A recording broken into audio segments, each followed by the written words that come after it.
Chrissy Wozniak. Today, we're featuring a company who's building solutions for the next generation of agriculture. A recipient of Fast Company's Next Big Things in Tech Award, they are leaders in crop intelligence, advancing digital agriculture globally. Forward-thinking agribusinesses, farming operations, and food and beverage companies use their products and services to become more productive, sustainable, and profitable.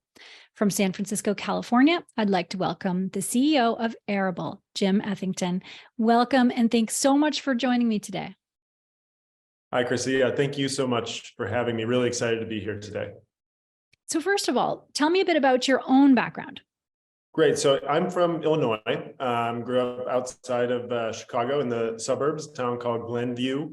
And my background initially was more on the technology side early in my career. And then, it was really back in about 2008, I started to get into agriculture. I was at a startup and we were building products for that helped manage risk around the weather. And we were doing it in a bunch of different industries and found a great fit in agriculture and went all in on serving that market. And I've spent the last 15 years deeply in the ag market, and I really love it. I love so many different parts about it, the people we get to work with, the problems and how important they are. And it's been my career for the last decade and a half is really trying to understand how we can provide value and understand the industry and the challenges. And that's another thing that I find so rewarding about it is I get up every day and I learn something new.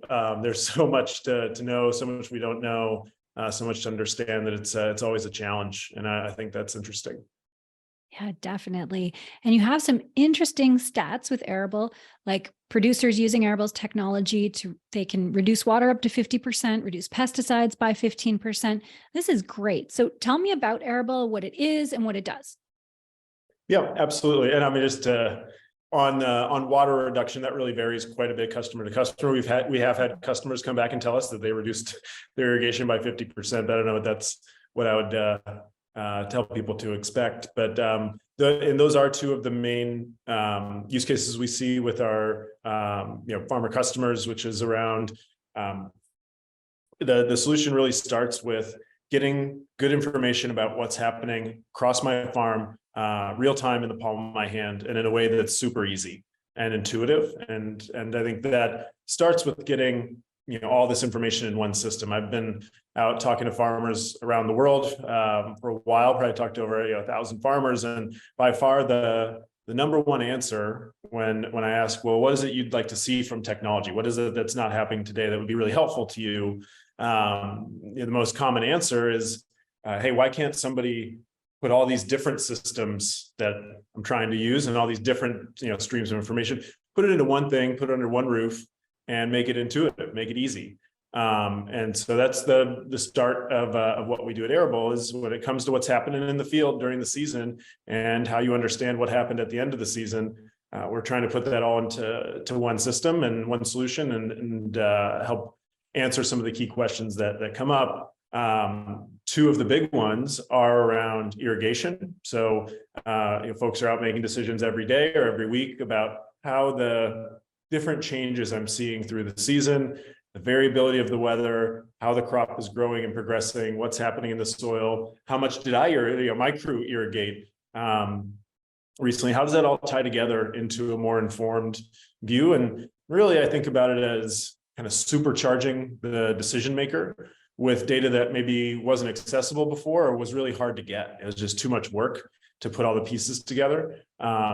And on the disease and spraying side, it's similar. Can I track through the season what's happening with rainfall, how long the leaves have been wet, what growth stage is the crop right now, humidity, wind, the temperature, all these things, and understand what's my real risk of a particular disease. And then when I go out to spray, am I in the right window in terms of again, temperature, humidity, wind speed, the growth stage of the crop to make sure when I do go, rainfall that's coming up in a forecast, to make sure when I make that application that it's actually going to provide the ROI and the efficacy that I need to protect my crop. And so it's kind of a long way of describing what it is that we do. It's really about, trustworthy real-time data all through the season to help inform decisions. And I think really key is just making that super easy. It's what's been hard about some of these things for growers in the past is takes a long time to set up. It breaks down during the season. The data is not very good. I don't trust it. And so that's really our key focus at Arable, is making it trustworthy, making it reliable, making it accurate, and making it easy. And I think that goes a long way. And that's what we hear our customers play back to us is, hey, this is not like what I've tried to use before in a space like this, where I've had a lot of trouble. This feels like head and shoulders above what I've experienced before. Yeah, that's excellent. And last fall, Arable won Fast Company's Next Big Things in Tech Award. So congratulations for that. And tell me about winning that award and why did they choose you? Yeah, great question. And we're always feel honored to be chosen for something like this. Fast Company is a great organization, and we were I'd say happily surprised that we won. I think what's I would like to think that they're giving that particular award to companies that they see as innovative in a particular space that's important. I was very happy to see them shine a light on agriculture, which doesn't always happen. There's a ton of great innovation happening across many companies. We're just one of many in this space who are doing really important and hard work. So that was great to see our industry picked up there. What I think is particularly novel and innovative and new about what we're doing is ties in a little bit to this idea of combining a number of things, but some of the things we do no one else really does, which is around plant sensing. And so our devices that we put out in the field, which we call the Arable Mark, goes up about 3-4 feet above the crop, and it has a suite of sensors that look down and can start to read what the plant is telling us. And so things like a thermal sensor that can detect the canopy temperature of the crop, things like a spectral sensor that can see the visible and non-visible waves of light that bounce back off of the crop, and a visual camera that just takes an image and can start to dissect what's happening within that image about how fast the plant is growing, the angle of the leaves, any number of things, basically that an agronomist could see if they happen to be there in the field, but it's not always easy to get to all the fields all the time, especially if you have a farm where you've got 40 fields spread over 40 miles. And so I think that, that combination of technology, the fact that we are sensing all these things that matter to the, around weather, rainfall, temperature, humidity, wind, solar radiation, but then also being able to pull in what's happening in the soil, soil moisture, soil temperature, salinity, and then combine that with these really unique aspects of almost using the plant as a sensor to tell us what it's doing. It is a pretty groundbreaking set of technologies. Each one of those individually, I mean, we didn't invent we didn't invent the camera or a spectrometer or anything like that, but the ability to combine them into something that's fit for the farm, that has the durability to sit outside on a farm for 5 years, that can connect anywhere in the world, that can do all these things, with ease of use that kind of feels like an iPhone. I pull it out of the box, I push the button, it sets up in 2 minutes, and is cost effective. This is something that our customers buy and use it on the farm and doesn't break the bank. And so I think those are some of the things that hopefully caught the eye of the folks who come up with that award. Amazing.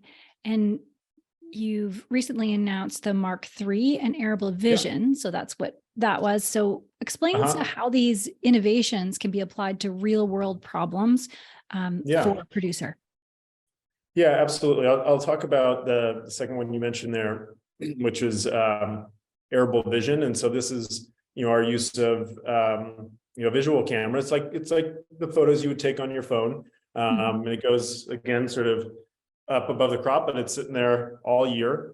And so you can basically, visit each of your fields over your coffee in the morning on your phone and kind of swipe through Amazing. 40 fields. Or if you want to see what's going on, you can check in on that field and easily send it to your agronomist, send it to your retailer, send it to your brother and say, hey, I think we should go take a look at this one. And so in the beginning, I think it's a really simple use case, or sort of how that applies, which is just putting eyes on the field in a way that wasn't going to be possible without driving 30 or 40 minutes, or sometimes 2-3 hours.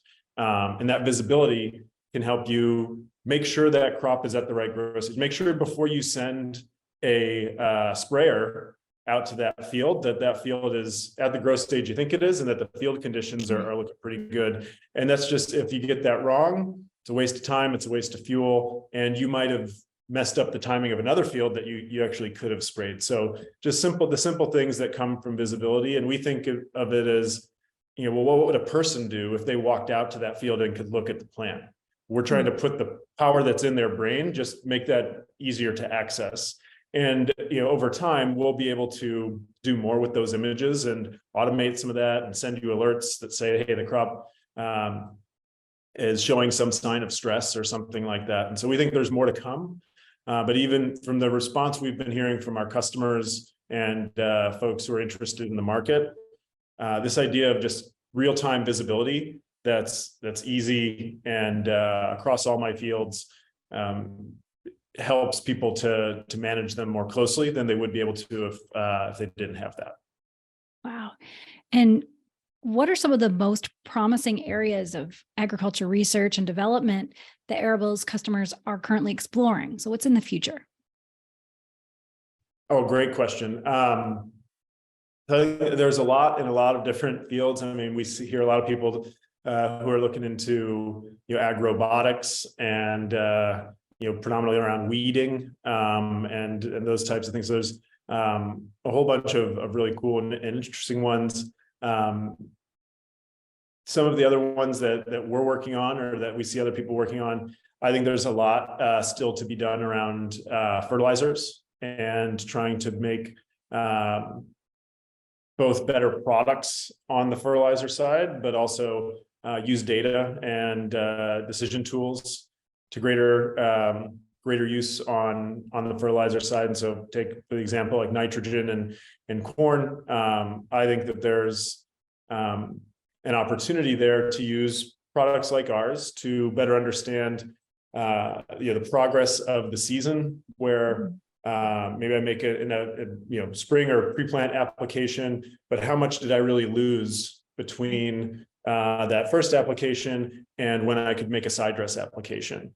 And so what size should that side dress application be? That's a really hard decision that has a lot of moving parts. And if you're trying to do that again across 40 fields, I mean, it's almost impossible for a human to figure that out every year. And so I think we can use computers and data and algorithms to help give us a leg up there and be more quantitative. And then also, again, for some crops, use the plant to help tell us whether or not it is showing signs of being stressed due to lack of nutrients in the soil, which shows up again sort of visibly and sometimes not visible to a human in the coloration of the leaves. And so I think there's a lot of interesting work still to be done there. I think we'll see more and more coming from fields like this, where we can add efficiency, we can help farmers make the decisions they're often already making, but just with new tools that make their lives easier. And you're not trying to pull data from 3 or 4 sources. You're not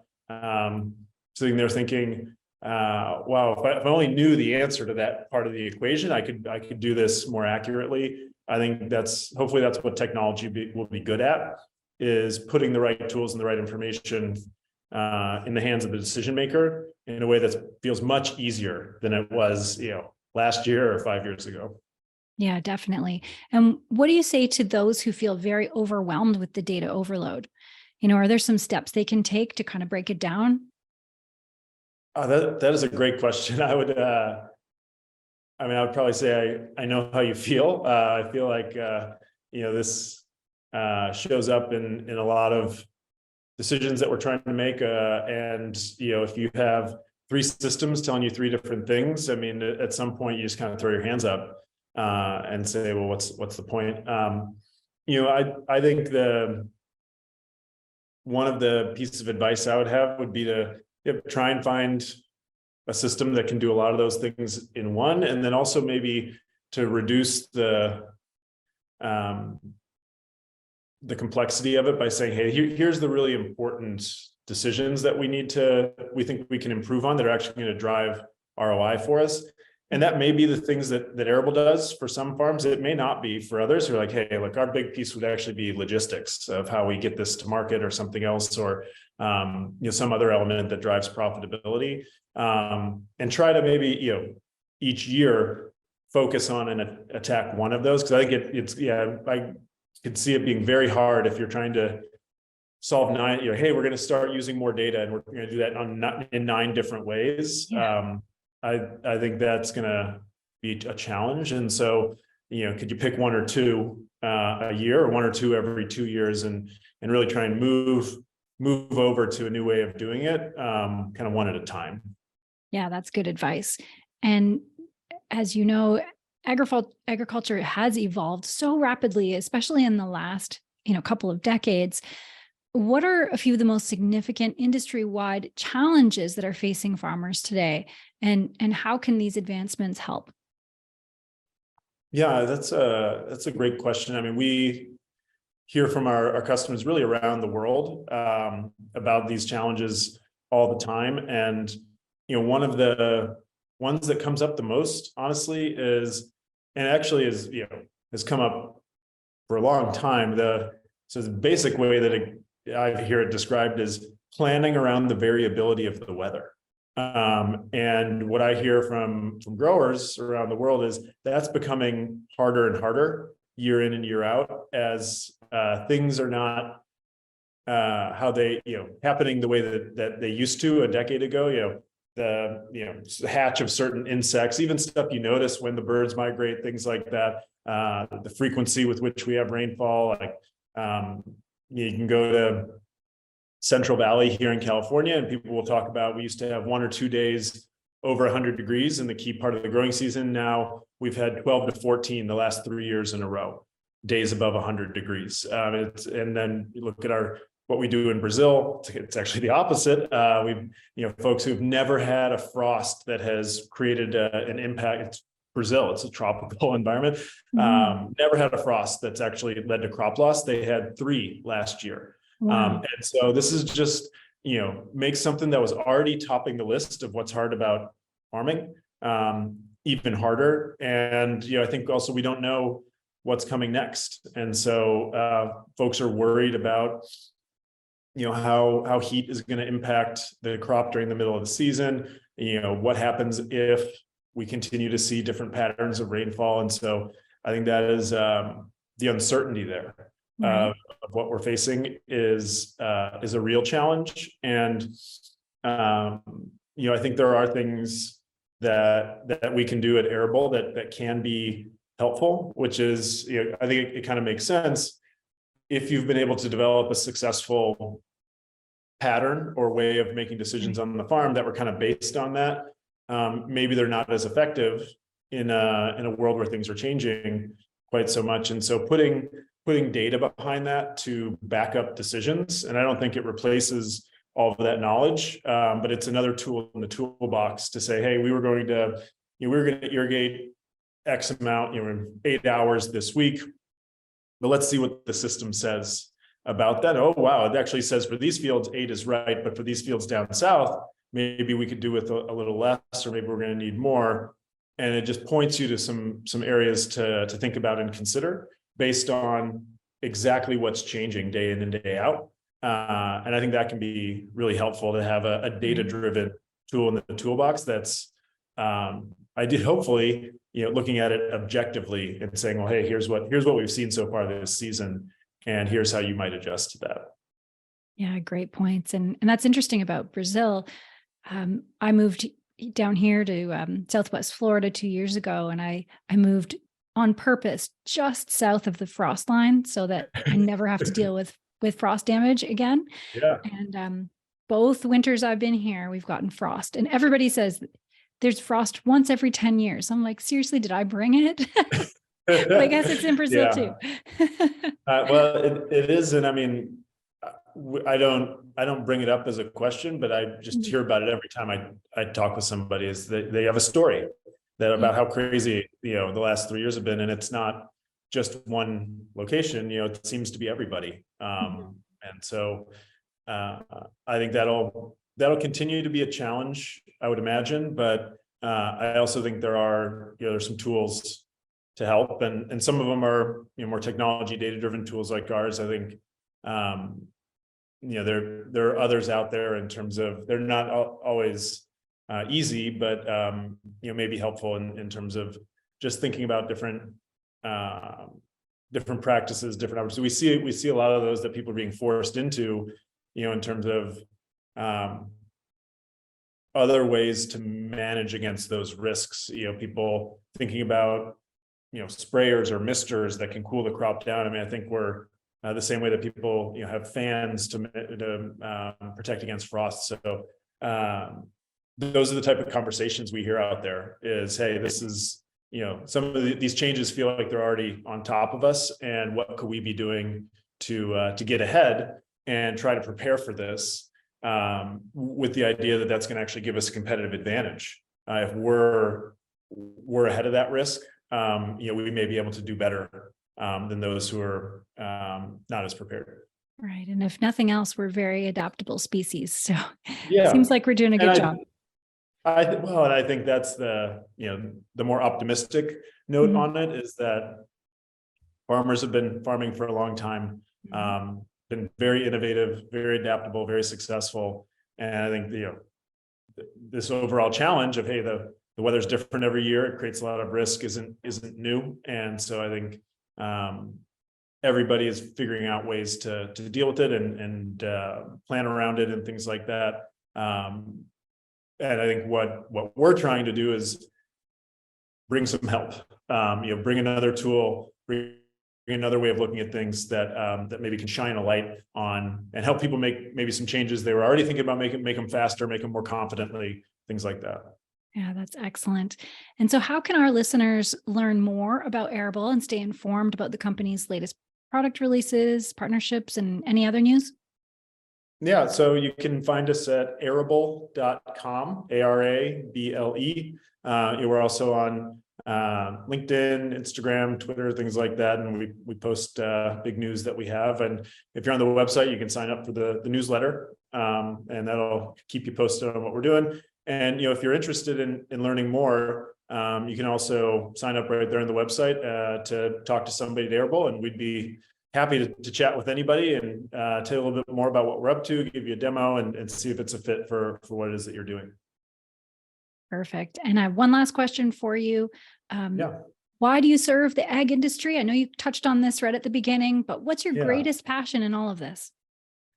I mean, I think really the greatest passion and what drives me to do this is I have 3 young kids, and I think about, not just 2 years from now, but what are we going to be doing 30 years from now, 70 years from now?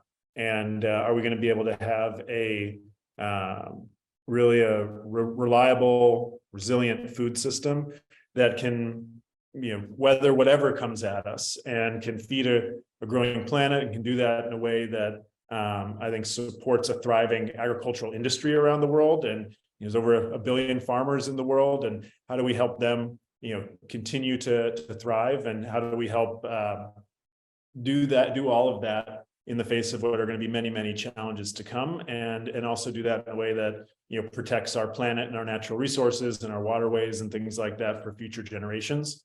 And I think it's one of the biggest challenges we face, and one that we can solve if we apply the right thinking to it, the right people to it, and I'm confident that we will. But it's exciting for me to work in a field that I think has an opportunity to have such a big impact around the world, and that really will be felt by future generations. And that's what I'm passionate about.